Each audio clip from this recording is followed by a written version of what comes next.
Hey, what's up, Juicy Gang? Welcome back to another video. As you can see by the title, we are having another story time. I told you guys I'm rolling these story times out twice a week on Mondays and Fridays, and on Wednesdays you guys get a vlog. So, guys, if you're new to the channel, don't forget to hit that subscribe button. If you're not new to the channel and you're still not subscribed, don't forget to hit that subscribe button. Don't forget to turn on your post notification bells. And also leave a comment and a like, guys, so that we can get these videos pushed out. And let's get into the video.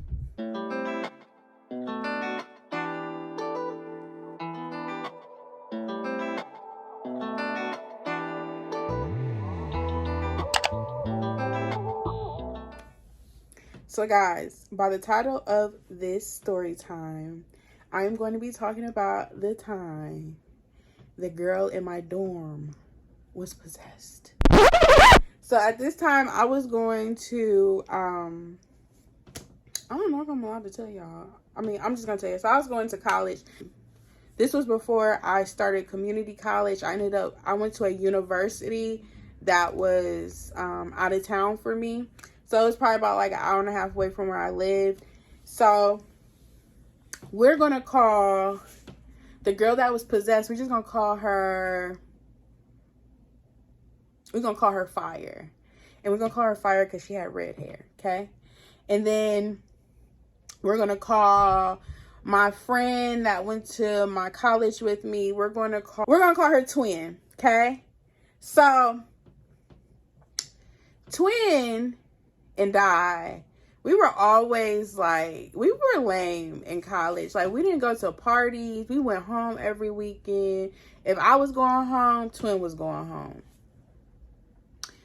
We were always together. And if we did stay on the weekends, we would like go out and do stuff because Twin had her car on campus, but I didn't have my car on campus because it was our freshman year, and we had to keep our cars like parked in these parking lots, and it was like only certain times that you can have your car and stuff. Like, it was really weird, so there was no point in paying the money for that.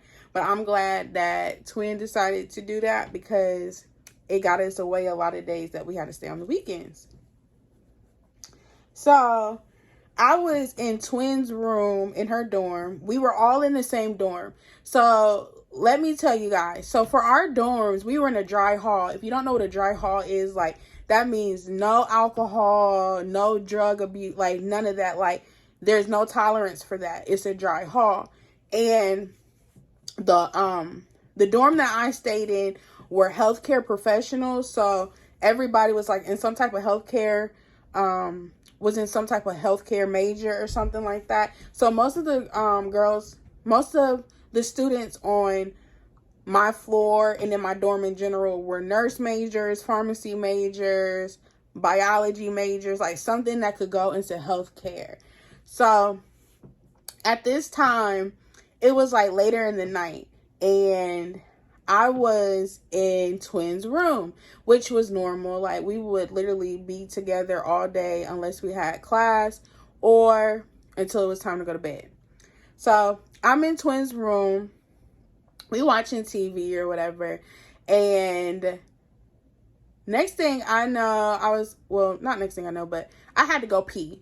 So I was like, hey, Twin, I'm about to go to the restroom. She was like, okay, just leave the door cracked so you can just get back in. I said, okay, cool. So I go into the bathroom and I go inside. And as I'm going inside, there's two ways to get into the bathroom. So you got this door and this door. And in the middle to the right is the back, like the actual toilets and like the sinks. And then to the left was the showers. So it was about like 6 showers. It was a lot of us on the floor, and we all had to share this community bathroom. Like, thinking back on it, that's disgusting. But anyway, so I walk in, and I hear these noises. Like, I hear a girl moaning, okay? Woo, that'll do it. You don't have to worry about me. You do not have to worry about me. So it sounded like she was having I don't know if I can say that, but anyway. So it sounded like she was doing that, like she was getting her thing in. So I'm like, okay. So, you know, me at that time, I'm still, you know, like a virgin or whatever. So I think anything sexual is just funny. So Twin, like me and Twin was the same person, but so Twin, you know, she was kind of like me too. Like she was still a virgin, you know, That's not important. But moans are just getting louder and louder. So I'm like cracking up and I'm like, how did she? So I'm texting Twin like, Twin, come in here. Like somebody is getting it in. Like somebody's getting it in. So Twin is like walking down. So we laughing. So by this time she made it to the bathroom. Me and her and they're laughing. So I'm like, how is she not hearing us? So next thing I know, I look under the shower thing and it's only one pair of legs. So it's only one person in there. And she's getting so loud that I'm like, I know people are hearing her. And then all of a sudden she was like, so at this time, people start gathering in the bathroom. Like it's like a little circus or something. So, the guys then came in this bathroom. Because at this time, I mean, the floors were divided by girls and boys. And I mean, you know, girls were having like their boyfriends or guys that were friends. Like over, like this was the only bathroom. So I mean, it was kind of a unisex bathroom, I guess you could say, but really it was just for us girls that were on the floor. So everybody is like in there, like gathering around this like shower or whatever, and she's just like, like just getting loud. So I'm cracking up, Twin's still cracking up. All of a sudden she goes, help me. Who?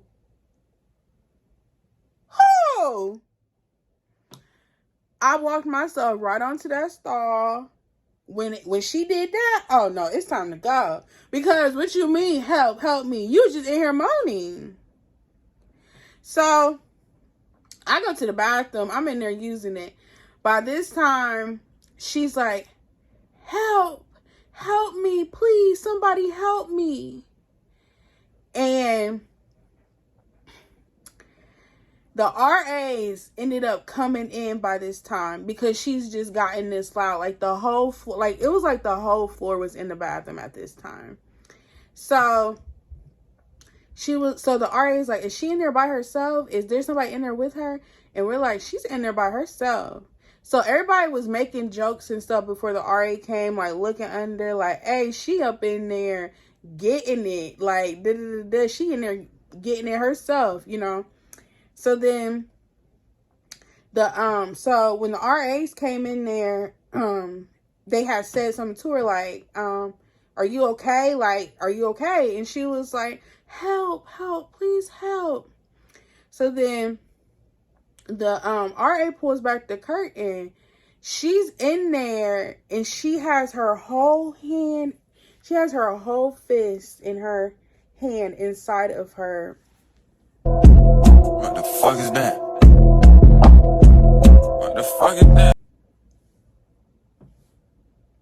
Yeah.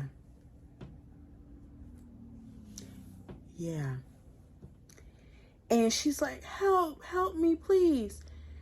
And she had her clothes off, but the clothes, like, it was like she had gotten a shower with her clothes on it and she just took them off. So then the RA is walking towards her and then she goes, F you, out of nowhere. Oh, this girl possessed. Hell no. This girl's possessed. Okay.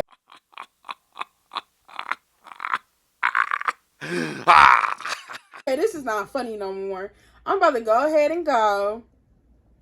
So when she starts doing that, the RA is trying to clear everybody out.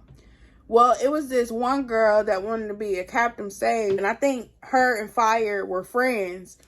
So the RA let her stay in there. I was standing on top of the toilet, so you couldn't see that I was in there, but I just ended up leaving because I felt uncomfortable. But when I was walking by, I seen her. And her eyes had gotten so dark, like jet black. And to know Fire had blue eyes. Like these pretty like blue or green eyes. And her eyes were jet black by this time. So she starts, so you can still hear her in the hallway like, help me, F you.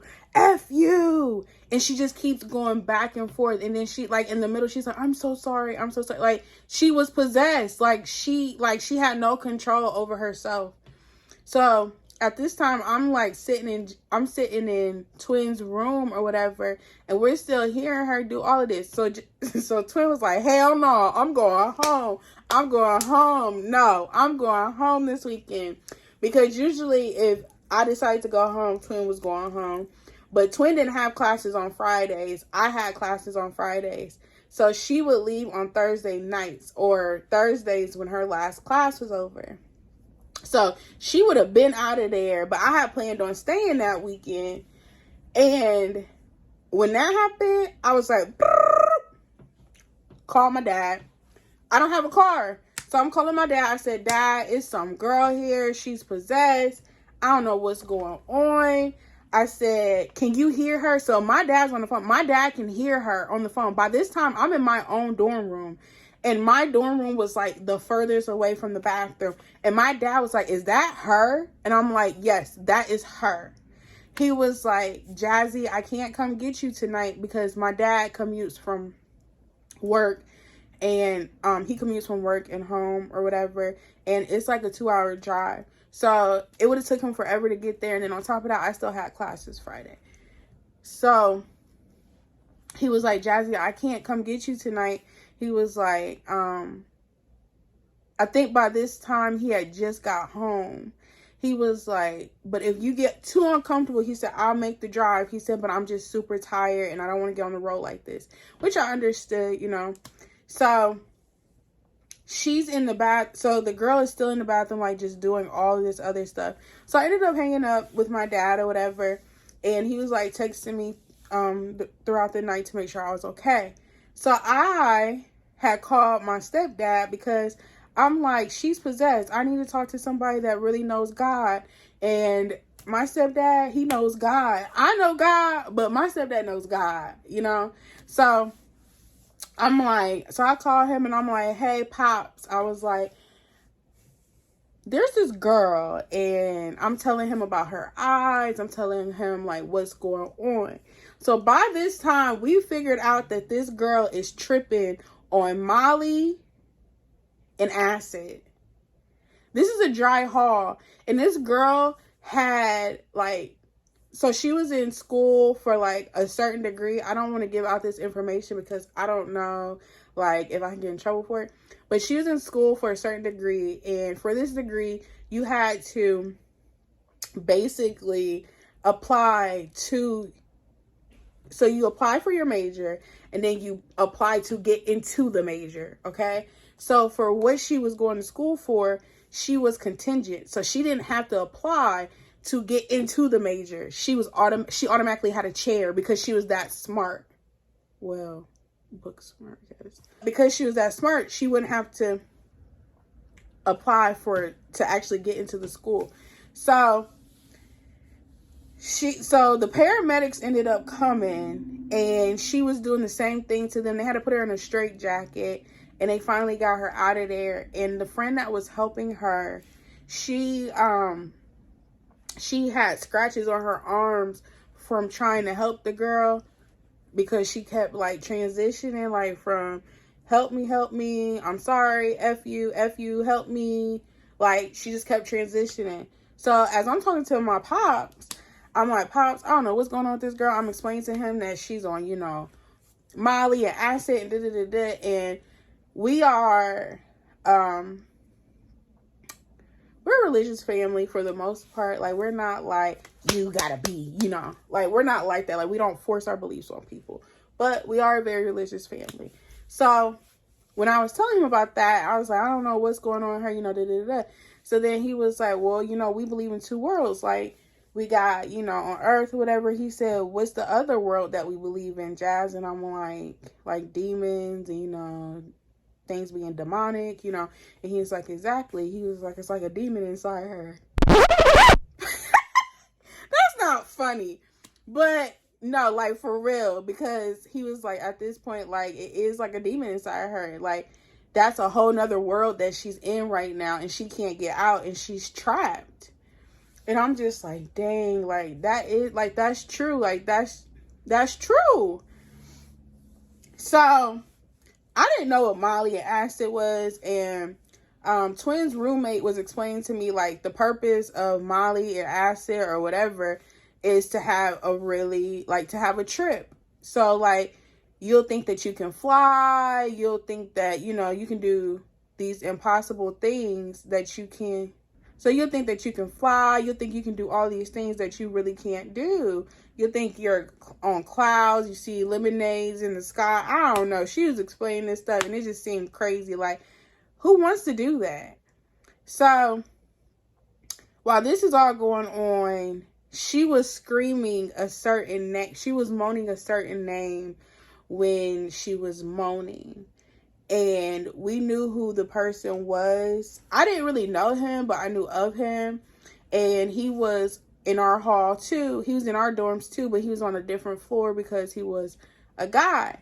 So Fire's friend had a friend, which was another girl.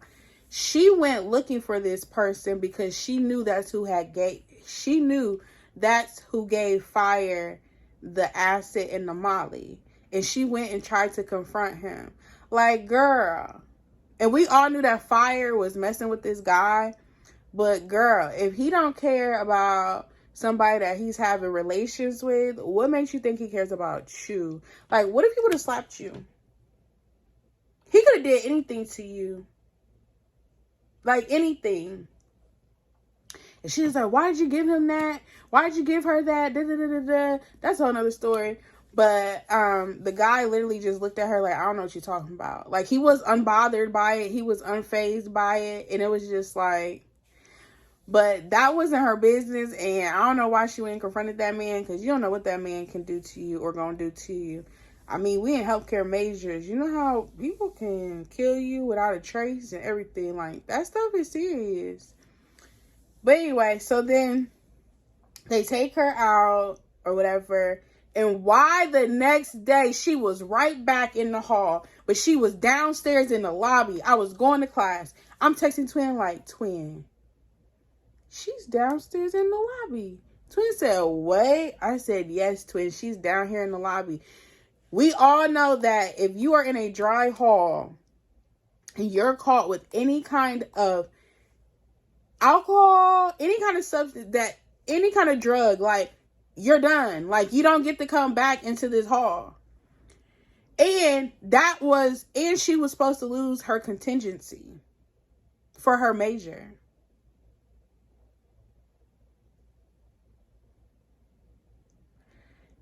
Literally, she was sitting down in the lobby. I said, oh no, like, y'all playing with me.